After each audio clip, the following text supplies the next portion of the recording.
손흥민 선수를 둘러싸고 벌어지는 상황이 심상치 않습니다. 그리고 나오는 이야기들이 꽤나 구체적이라 손흥민의 레알행은 현실이 될 가능성이 높아 보이는 상황입니다.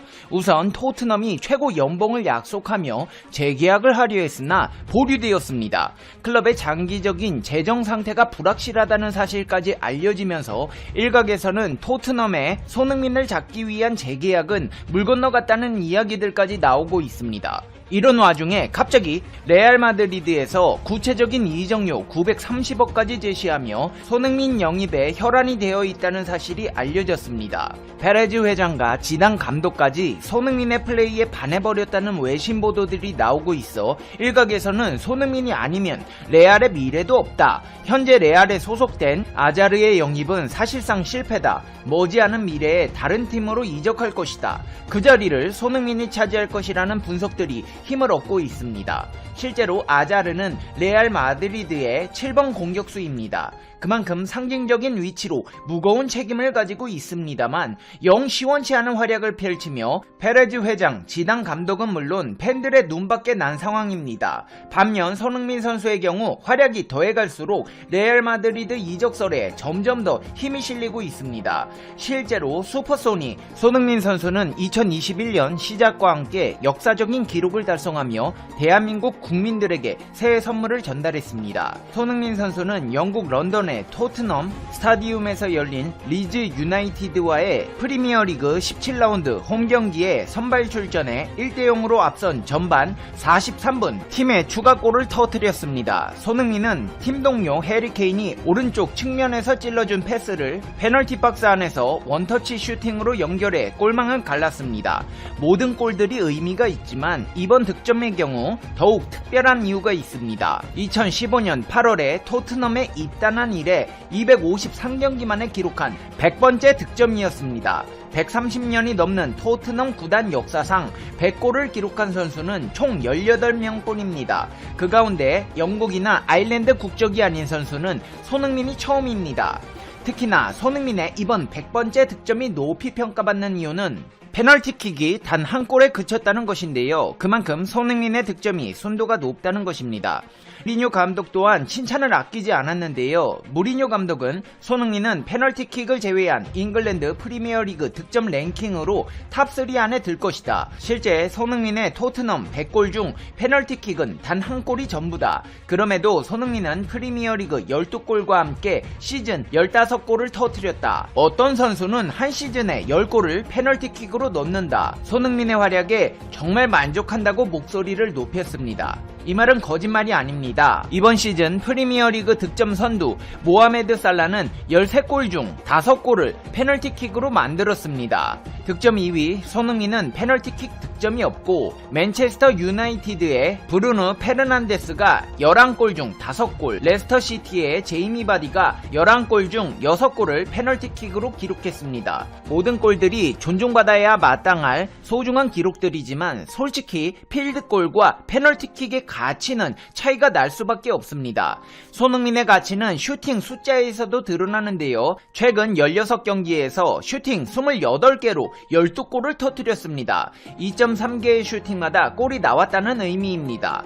프리미어리그 득점 선두 살라의 절반 수준입니다. 그야말로 소름 끼치는 골 결정력입니다. 1992년생인 손흥민은 우리나라로 어느덧 30을 바라보는 나이가 됐습니다. 어릴수록 가치를 높게 평가받는 축구 선수로서는 적다고 할 수 없는 나이입니다. 하지만 여전히 손흥민의 주가는 하늘을 찌르고 있습니다. 독일 축구 전문 사이트 트랜스퍼 마크트에 따르면 지난 12월 기준 손흥민의 몸값은 9천만 유로, 약 1186억 원이었습니다. 2달 전인 10월 당시 750만 유로, 약 988억 원에 비해 약 200억 원이나 올랐습니다. 이 기간 동안 EPL에서 몸값이 가장 많이 오른 선수였습니다. 이 수치가 절대적인 기준은 아니지만 세계 축구계에서 손흥민의 존재감이 무섭게 커지고 있다는 것은 분명한 사실입니다. 손흥민은 이미 토트넘의 레전드로 각인되었습니다. 잉글랜드 토트넘은 구단 방송에서 손흥민을 토트넘의 112년 역사에 남을 선수라고 불렀고 그리고 전세계 축구계에서도 축하 메시지가 쏟아졌습니다. 토트넘 출신인 로비키는 인스타그램에 100골 클럽 가입을 환영한다고 적었고, 잉글랜드의 전설적 공격수 게리 리네커는 트위터에 손흥민의 토트넘 100골을 축하한다. 영국 축구에 큰 획을 그었다. 필드 위 모습은 전율을 일으킨다고 감탄했습니다. 아시아 축구연맹도 트위터를 통해 손흥민의 토트넘 100골을 축하한다. 뛰어난 활약이라고 기쁨을 함께했고, 미국 스포츠 전문 매체 BR풋볼은 100이 적힌 유니폼 차림의 손흥민 이미지를 인스타그램에 게재했습니다. 손흥민의 유명세가 더해갈수록 애가 타고 있는 구단이 있습니다. 바로 레알 마드리드입니다. 안 그래도 영입 대상 1순위였는데 갈수록 활약을 펼쳐대는 통에 몸값만 올라가고 있기 때문입니다. 스페인과 영국 스포츠 매체들은 레알 마드리드가 손흥민을 영입 리스트에 올려놓고 있다고 일제히 전했습니다. 페레즈 회장의 손흥민 사랑은 전부터 유명했고, 특히나 지단 레알 마드리드 감독은 손흥민의 활약을 직접 챙기고 있다는 이야기도 들리고 있습니다. 얼마 전까지만 해도 손흥민의 레알 마드리드 이적설은 소문에 불과했습니다. 하지만 지금은 상황이 다릅니다. 레알은 손흥민과 함께 프랑스 파리 생제르맹에 은바페 선수의 영입을 추진해왔습니다. 하지만 사실상 영입이 어려워지면서 손흥민 영입에 올인하고 있습니다. 레알 마드리드가 공격수 보강을 원하는 이유로는 에당 아자르의 부진이 결정적입니다. 레알 마드리드는 아자르 영입에 이적료 총합 무려 2250억 원이라는 천문학적인 금액을 투자했지만 몸값에 비해 실망스러운 경기력을 보여줬습니다. 게다가 아자르는 레알의 7번입니다. 레알의 7번은 다른 축구 선수들보다 좀 더 특별한 의미를 갖습니다. 크리스티아노, 날강도 등의 슈퍼스타들이 거쳐간 자리로 못하면 안 되는 자리입니다. 첼시에서는 세계 최고 선수 중 한 명이었던 아자르는 체중 조절 실패와 잦은 부상으로 인해 내림세입니다. 입단 첫 해였던 지난 시즌 22경기에서 1골, 이번 시즌에도 6경기에서 2골에 그치고 있습니다. 게다가 부상으로 또 전열에서 이탈했는데 레알 마드리드에 입단하고 8번째 부상입니다. 한마디로 역사적인 먹튀 기록을 갱신하고 있다는 것입니다. 영국 매체들과 스페인 현지 언론에서는 맨체스터 시티가 아자르 영입을 꿈꾸고 있다고 전했습니다. 아자르가 맨체스터 시티로 가게 된다면 레알 입장에서는 이보다 더 좋을 수 없습니다. 안 그래도 7번짜리 꿰차고 엉덩이 붙이고 앉아 따박따박 주급 받아가는 통에 레알 마드리드 가 ATM 기계가 된 듯한 기분이었는데, 이참에 정리하고 손흥민을 영입하면 성적은 물론이고 아시아 시장까지 마케팅할 수 있는 일석이조의 효과를 누릴 수 있기 때문입니다. 게다가 지단 레알 마드리드 감독이 직접적으로 손흥민에게 흥미를 갖고 있으며 여름 이적 시장에서 영입을 타진하기 위해 토트넘 측과 협상 테이블을 차릴 예정이라는 정보는 손흥민이 레알에 가더라도 선발 보장은 물론 적극적으로 기용해 새로운 레알의 레전드 넘버 7 소니를 만들겠다는 예상이 가능해집니다. 감독이 직접적으로 선수를 챙긴다는 것은 이미 어떻게 활용해야 할지 머릿속에 구상이 짜여져 있다는 것입니다. 현재 약 3억 원 정도 되는 손흥민의 주급은 레알 마드리드로 이적할 경우 2배 이상 뛸 가능성이 큽니다. 현재 토트넘으로 임대된 가레스 베일이 레알 마드리드 시절에 받았던 주급은 10억 원에 이릅니다. 최근 절정에 오른 손흥민의 활약상을 감안한다면 그에 육박하는 주급도 기대해볼 수 있습니다. 토트넘의 재정 위기 또한 이적을 부추기고 있는데요. 이브닝 스탠다드에 따르면 토트넘은 지난해에만 947억 원의 손실이 있었습니다. 잠정적으로 2200원의 손실이 예상되고 있습니다. 무리뉴 감독 또한 인터뷰에서 선수들과 어떻게 새로운 계약을 맺을 수 있겠나, 다음 시즌에 어떤 일이 일어날지 모른다, 지금보다 더 나은 조건을 제시할 수 있을지 모른다, 이상한 상황이다, 그저 손흥민과 다니엘 레비 회장을 믿을 뿐이라며 재계약이 순탄치 않다는 것을 암시했습니다. 이제 페페TV의 결론입니다. Conclusion. 페페TV. 모든 계약이 유니폼 입고 사인까지 해야 알 수 있는 것이라지만 현재 토트넘, 레알, 손흥민을 둘러싸고 벌어지는 일들은 손흥민의 레알 이적에 힘을 실어주고 있습니다. 벌써부터 레알의 유니폼을 입은 손흥민 사진이 합성에 돌아다니면서 분위기가 고조되고 있는데요. 세계 최고 구단의 7번 자리에 우리나라 선수가 들어간다는 꿈같은 일은 이제 현실로 다가오고 있습니다. 페페TV 시청자 여러분은 어떻게 생각하세요? 페페TV는 여러분의 생각이 궁금합니다. 댓글로 여러분의 생각을 남겨주세요. 그러면 여러분, 일본이 드디어 미국과 중국 사이에서 간보기를 시작했습니다. 최근까지 미국 옆에 찰싹 달라붙어 있다가 외교 방향에 변경을 가한 것입니다. 일본 정부는 중국을 타깃으로 한 미국 행정부의 클린 네트워크 참여를 보류한다고 밝혔습니다. 그리고 해당 방침을 미국 쪽에 전달했다고 합니다. 보류라고는 했지만 정확하게는 불참을 선언한 것입니다. 이는 현지 일위 언론인 요미우리 신문 등이 대대적으로 전한 것입니다. 클린 네트워크 참여 불참은 미국이 주도하는 반화웨이 전선에 참여하지 않겠다는 뜻입니다. 지난 6일 마이크 폼페이오 미 국무부 장관은 도쿄에서 쿼드 4개국 외교장관과 회담을 개최했습니다. 회담에서 모태기 일본 외무상에게 클린 네트워크 동참을 강력하게 원했습니다. 사실상 강요한 것이죠. 하지만 일본은 동참을 거부하면서 이렇게 밝혔습니다. 특정 국가를 배제하는 틀에는 참가할 수 없다. 미국의 중국 배제 틀에 참가하면 중국으로부터 세계무역기구에 제소당하고 패소할 가능성이 크다. 대놓고 중국이 무섭다고 밝힌 것입니다. 미국이 경로할 것을 우려해 일본은 이런 조항을 내세웠습니다. 만약 클린 네트워크 계획이 수정되면 참여를 재검토하겠다. 클린 네트워크 계획은 지난 8월 폼페이오 국무장관이 발표한 것입니다. 5G 통신망과 모바일 앱, 클라우드 등의 중국 기업 제품을 배제하겠다는 미국의 정책이죠. 핵심은 화웨이와 ZTE 그룹 등 중국 공산당 지시에 따르는 신뢰할 수 없는 판매자의 제품을 시장에서 퇴출하는 것입니다. 현재 미국은 동맹국뿐 아니라 세계적인 동참을 촉구하고 있습니다. 일본의 이번 결정은 중국과의 정치, 외교적 관계나 경제적 실익에 대한 고려가 작용한 것으로 풀이되고 있습니다. 요미우리 신문은 일본이 사실 미국보다 중국에 대한 경제 의존도가 더 높다고 지적했습니다. 더욱이 시진핑 주석의 중국 국빈 방문도 곧 예정돼 있어서 괜한 자극을 피하려고 한다는 해석입니다. 하지만 이로써 미국과의 관계는 껄끄러워졌습니다. 트럼프 행정부의 입장에서 일본은 거수기였기 때문입니다.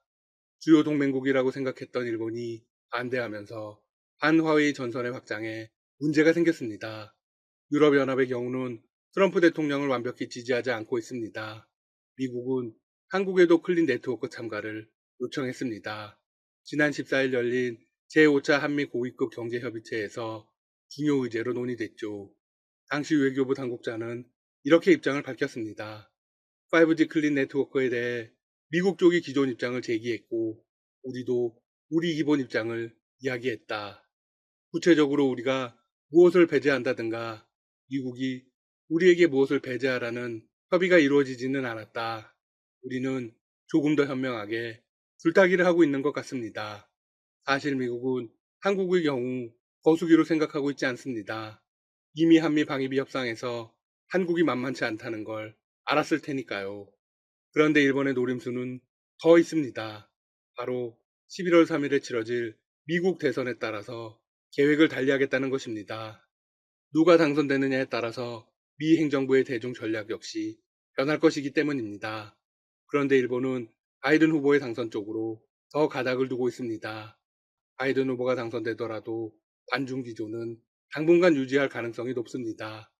하지만 트럼프의 정책인 클린 네트워크는 사라질 수도 있다고 보고 있죠. 결국 정치 군사적으로는 미국, 정제는 중국의 등에 얹혀가겠다는 게 일본의 생각입니다. 사실 일본이 미국의 등을 돌린 건 이번이 처음은 아닙니다. 지난 6일 일본에서 열린 쿼드 2차 회의에서도 비슷한 관격이 나왔습니다. 쿼드는 지난해 9월 미국, 일본, 호주, 인도가 결성한 4자 안보대화입니다. 중국의 감정이 좋지 않는 나라들을 위협해 대중 강경책을 펼치려는 미국의 구상이 담겨 있습니다. 하지만 회의는 아무런 소득 없이 끝났습니다. 결론은 대단히 뜨뜻미지근했습니다. 자유롭고 개방된 인도 태평양 실현을 위해서는 더 많은 나라와의 연대가 중요하다는데 인식을 같이 했다. 네, 아주 형식적인 결론만 도출되었습니다. 실질적으로 일본과 인도는 쿼드 구상에 참여하지 않기로 했습니다. 일본은 현재 대만에서 일어나고 있는 일들도 예의주시하고 있습니다. 일본의 한 언론은 트럼프 대통령이 11월 대선을 전후해 대만을 전격 방문하고 대만을 국가로 인정할 것이라는 기사를 내보냈습니다. 난리가 날 소식입니다. 사실이라면 중국은 즉각 대만을 침공해 상륙작전을 돌입하겠죠? 물론 미국도 가만히 안 있겠죠? 결국 답은 전쟁밖에 없습니다. 그런데 트럼프 대통령이 대만을 방문할 가능성은 무척 낮습니다. 대선이 3주밖에 안 남았기 때문입니다. 거기다 바이든 민주당 후보에게 지지율이 크게 뒤지고 있습니다. 일본 현지에서는 큰 논란이 되지 않았는데 이 기사 때문에 대만이 난리가 났습니다. 대만은 보도가 나온 후 전혀 사실이 아니라고 부인했습니다. 미국은 아무런 반응이 없었는데 대만이 먼저 대응한 것입니다. 이는 대만도 미국의 대선을 지켜보고 있으며 중국을 부담스러워한다는 것이죠. 일본은 미국, 중국, 대만의 관계도 이용하려고 하는 것입니다. 아주 약삭빠른 나라입니다. 현재 미국의 반중군사연대에서 주축이 되는 나라는 일본입니다. 이는 일본이 스스로 선택한 일입니다. 미군에게 이렇게 충성하게 된 이유가 뭘까요? 센카쿠 열도 때문입니다. 2012년 중국과 센카쿠 열도를 두고 전면적 위기까지 갔습니다. 당시 일본은 자신들의 힘으로 중국을 막지 못한다는 걸 깨달았습니다. 결국 미국을 끌어들여서 막아야 한다는 확고한 계산을 한 것이죠. 남중국해와 대만의 해협을 놓고 미국과 중국은 사상 유례없는 갈등 상황을 벌이고 있습니다. 일본은 줄타기를 하면서 미국 편에 붙는 것입니다. 하지만 앞서 말씀드렸듯 간보기를 하는 것이고 적극적인 행보에 나설 생각은 없습니다. 물론 미국은 바보가 아닙니다. 일본의 계획은 이미 빠삭하게 파악하고 있죠. 한편 일본은 한국에 대항하기 위해서 오히려 화웨이를 밀어주고 있는 분위기입니다. 클린 네트워크 불참에 이어 이 소식도 미국을 자극할 것입니다. 일본 스마트폰 시장에서 삼성전자가 중국 화웨이에게 밀렸습니다. 화웨이가 일본 시장에서 3위에 올라선 것이죠. 그 이면에는 일본인들의 한국산 제품에 대한 홀대도 한몫했습니다. 한국에 의해서 자신들의 전자산업이 몰락했다는 피해의식 같은 게 있을지도 모릅니다.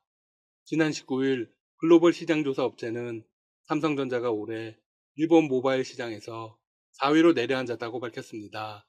1위는 애플입니다. 63% 안팎의 점유율로 압도적입니다. 2위는 소니입니다. 소니는 글로벌 점유율은 사실상 없고 일본에서만 팔리고 있습니다. 일종의 애국심 같은 거겠죠? 3위는 삼성에서 화웨이로 바뀌었습니다. 삼성전자는 4위이지만 점유율로 보면 애플의 10분의 1 수준에 불과합니다. 애플의 본고장 미국 스마트폰 시장에서도 삼성전자는 애플과 치열한 1, 2위 싸움을 벌이고 있습니다. 하지만 유독 일본에서만큼은 크게 뒤처지고 있죠. 실제로 일본에서는 한국산 제품에 대해 선호도가 매우 낮으며 스마트폰에 삼성 로고 대신 브랜드명만 넣고 있는 실정입니다. 아무리 상황이 그래도 화웨이를 밀어주다니 앞으로의 상황이 더 흥미로워지겠네요. 지금까지 닥터시사TV였습니다. 여러분 시청해주셔서 감사합니다. 구독과 좋아요 부탁드립니다.